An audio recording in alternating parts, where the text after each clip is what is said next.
오늘은 우리가 말라기 10번째 시간으로 특별한 소유로 아끼리라 라는 제목으로 같이 말씀을 나누도록 하겠습니다. 우리가 어제는 신앙의 슬럼프를 만난 사람들이 하나님에 대하여 말할 때 말로써 하나님을 대항한다 그랬어요. 그래서 하나님이 살아계신다면 나에게 어떻게 이럴 수 있는가? 왜 아기는 저렇게 잘 되고 잘 살고 믿음으로 산다고 애쓰는 나는 잘 되는 건 없는 것 같을까?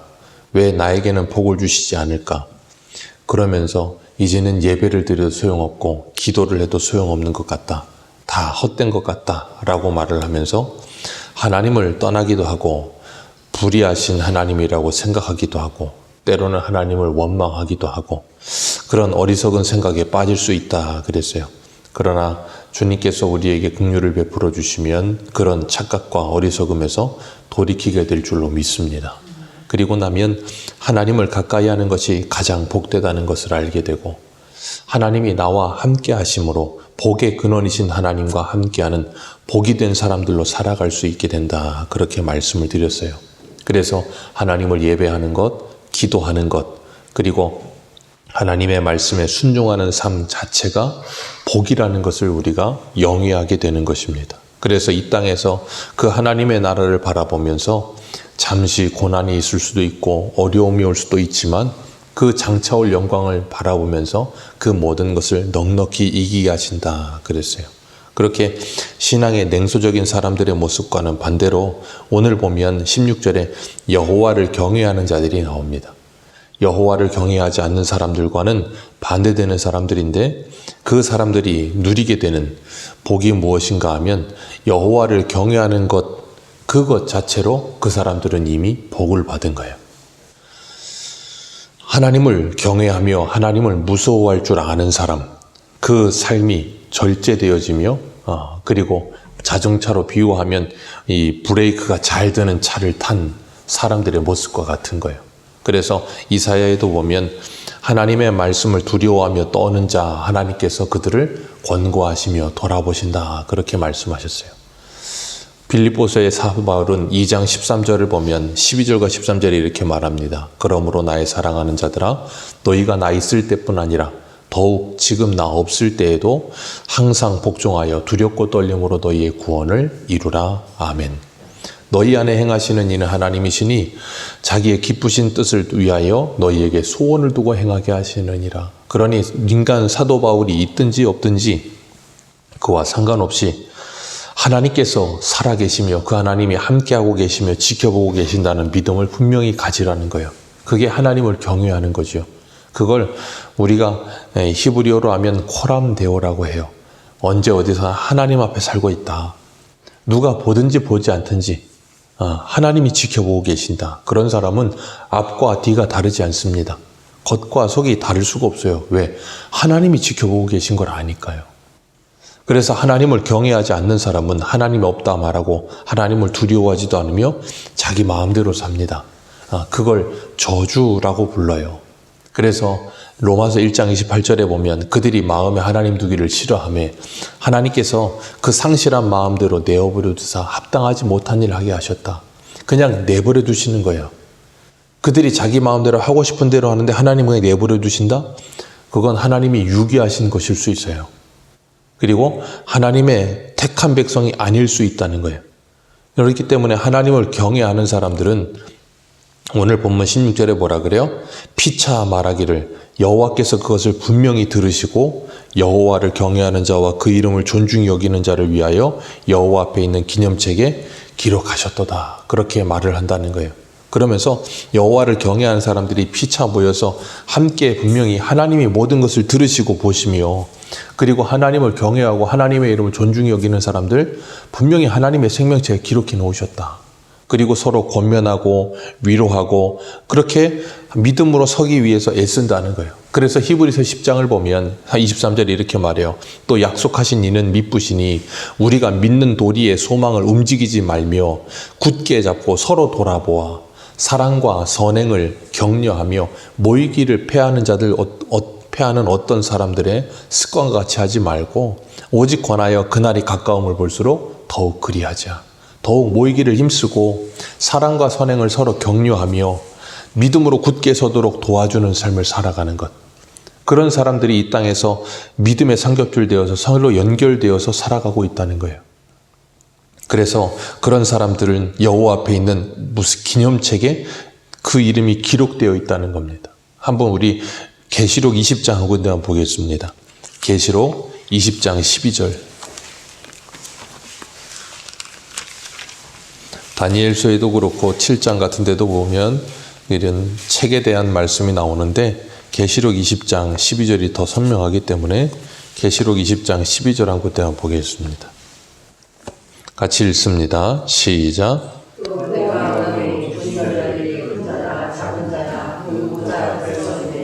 책들이 펴 있고 또 다른 책이 펴졌으니 곧 생명책이라. 죽은 자들이 자기의 행위를 따라 책들에 기록된 대로 심판을 받으니. 아멘. 여기 분명히 말씀하세요. 큰 자나 작은 자나 그 보좌 앞에 있는데 책들이 펴져 있다. 그 책들이 펴져 있고 또 다른 책들이 펴져 있는데 그 책은 생명책이라. 생명책과 그리고 다른 책들이 써 있다는 거예요. 근데 펴져 있다는 거예요. 근데 다른 책들은 뭐냐면 자기의 행위에 따라 책들에 기록된 대로 심판을 받는 행위록이라고도 하지요. 그래서 하나님 앞에 보좌 앞에 두 가지 책이 있어요. 생명책과 행위록입니다. 그래서 생명책은 예수 그리스도를 믿는 사람들이 이름이 기록된 책이고, 행위록이란 예수 그리스도를 믿지 않는 모든 사람들의 행위가 다 기록되어 있다는 거예요. 그런 사람들은 뭐 한다고요? 그 행위대로 하나님께서 심판하신다. 분명히 그렇게 말씀하고 계세요. 그렇기 때문에 우리가 이 땅을 살아가면서 무엇으로 기뻐해야 되는가? 이 계시록 20장 12절에 말씀하시는 것처럼 그 생명책에 기록된 것으로 기뻐해야 되는 거예요. 누가복음에 보면 예수님께서 제자들을 전도 보내셨을 때 제자들이 가서 귀신을 쫓아내고 그런 것이 너무 기뻐서 예수님께 와서 막 이야기하니까 예수님이 하시는 말씀이 귀신들이 항복한 것으로 기뻐하지 말고 너희들의 이름이 하늘에 기록된 것으로 기뻐하라. 그렇게 말씀하셨어요. 주 예수 그리스도를 믿고 영생을 얻어 하나님의 자녀가 된 것, 그것이 우리의 기쁨이 되어야 된다는 거예요. 그것이 기쁨이 된 사람들은 영원히 기쁨을 누립니다. 그러나 그것이 않은 사람들은 영원한 기쁨을 누리지는 못해요. 그러나 이 세상에서 잠시 잠깐의 기쁨을 누리지요. 내 이름이 기록된 것으로. 뭐 어떤 사람들이 있을까요? 생각해보면 이제 고3인 아이도 있고 하니까 고3인 애들이 열심히 공부합니다. 죽으라고 공부해서 자기가 원하는 대학, 원하는 과에 합격의 이름이 써 있으면, 뭐 요즘은 그렇지 않지만 예전에는 대학교에 이렇게 전지로 해가지고 거기 이름이 다 써 있었잖아요. 합격자 공지에 거기 써 있는 이름만 보면 뭐 하겠어요?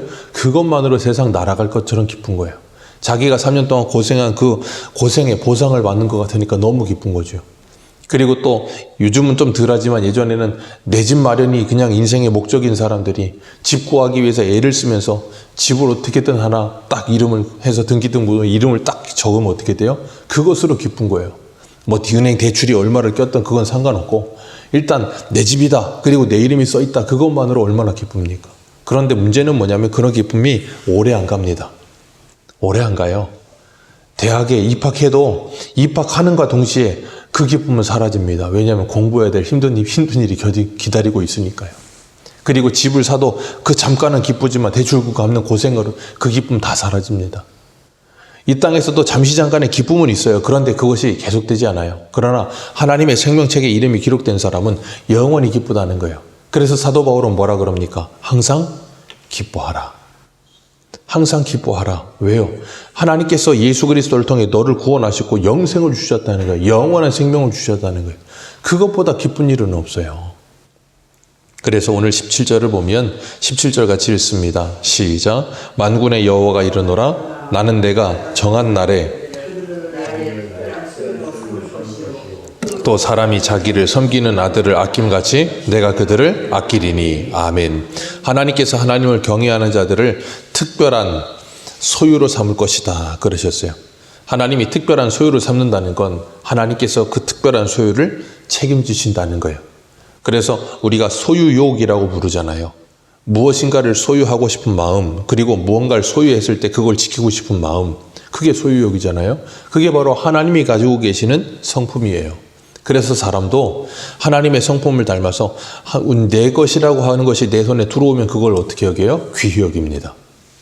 내 것이라고 생각하면 그것을 귀히 여기는 거예요. 그런데 내 것이라고 생각하지 않으면 그걸 귀히 여기지 않죠. 그런 걸 우리가 어디서 보냐면 가끔 공원 같은 데 가서 공중 화장실 같은 거 보면 그래요. 거기 써 있는 거 보면 그리 가관이에요. 정말 사람들이 별의별 짓을 다 해놓습니다. 왜냐하면 내 집 화장실이 아니거든요. 내 집 화장실이라면 절대 그런 일을 하지 않을 만한 일들을, 너무 이상한 일들을 많이 해놓고 가요. 왜 그래요? 그냥 내 것이 아니니까 함부로 써도 된다고 생각하는 거예요. 사람들이 내 것이라는 개념이 딱 이 안에 장착되면 함부로 사용하지 않아요. 그런 것처럼 하나님께서 하나님의 것을 책임지시고 절대 함부로 하지 않으십니다. 그래서 요한복음 6장에 보면 39절에 예수님이 이런 말씀하셨어요. 나를 보내신 이의 뜻은 내게 주신 자 중에 내가 하나도 잃어버리지 아니하고 마지막 날에 다시 살리는 것이라. 하나도 잃어버리지 않으신다는 거예요. 하나님께서 주신 자들, 다 택한 자들을 하나님께, 예수님께서 다 살려주실 것이라는 거예요. 그리고 다 구원해 주실 것이다. 그렇게 말씀하십니다. 이사야 49장에는 어미가 그 젖먹이 아이를 잃어버리겠느냐. 그러나 하물며 그걸 잃어버리겠느냐. 그런데 하나님은 너희들을 절대 잃어버리지 않는다는 거예요. 젖먹이 어미가 그 젖먹이 아이를 혹시라도 잃어버릴 일이 있을 수도 있겠지만 하나님은 너희들을 절대 잃어버리지 않는다. 그러시면서 뭐라 그러시냐면 너희들의 이름을 하나님의 손바닥에 새겼다라고 표현을 하세요.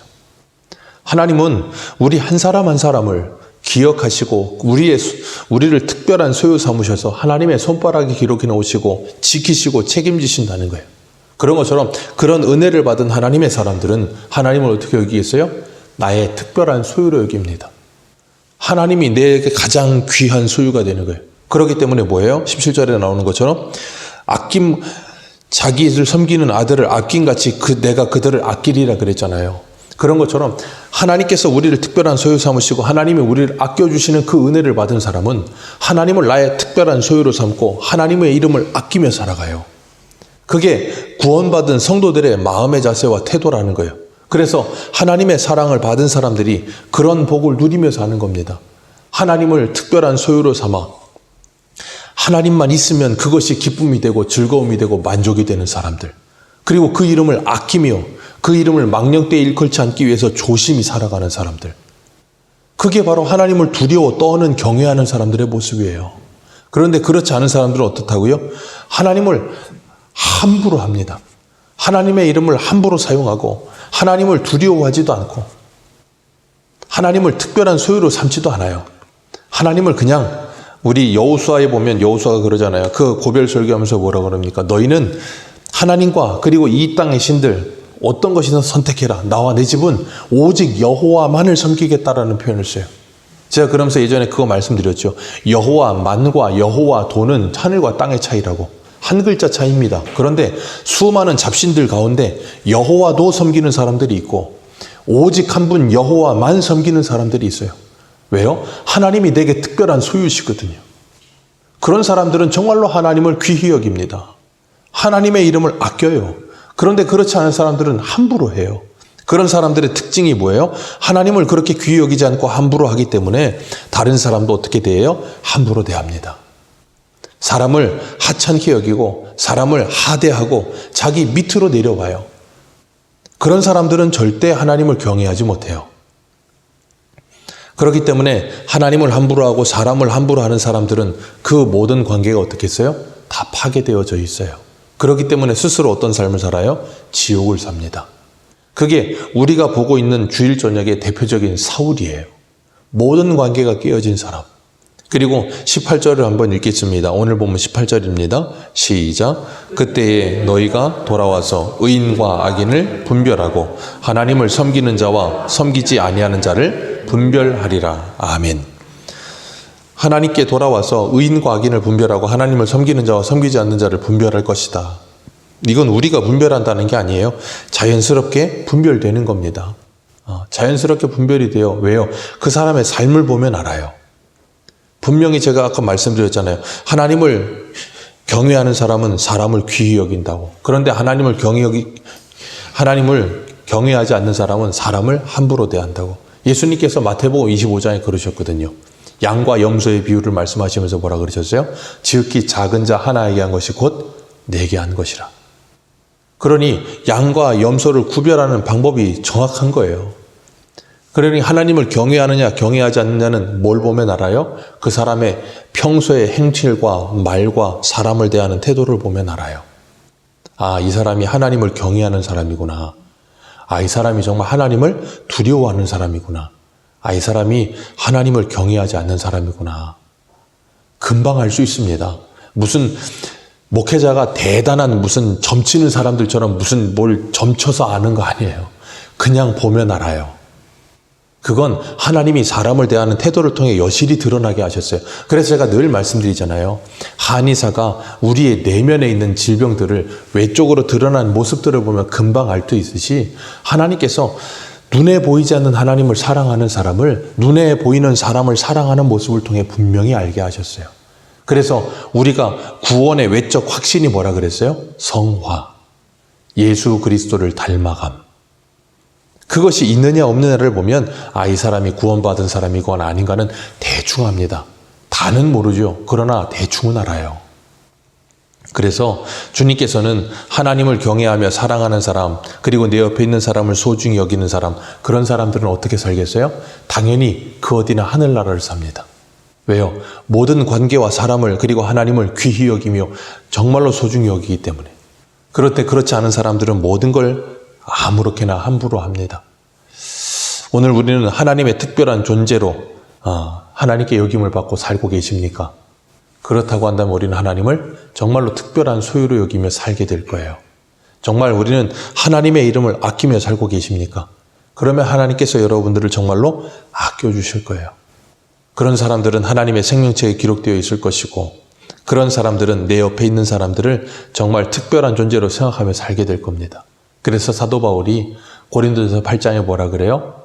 내 옆에 있는 형제는 그리스도께서 위하여 죽으신 형제라. 그냥 사람 아니고 예수 그리스도께서 그를 구원하시기 위해 십자가에 죽으신 그 피값을 주고 예수 그리스도의 값을 주고 사신 형제라. 그러면 그 사람을 어떻게 보겠어요? 특별한 사람으로 보게 되겠죠.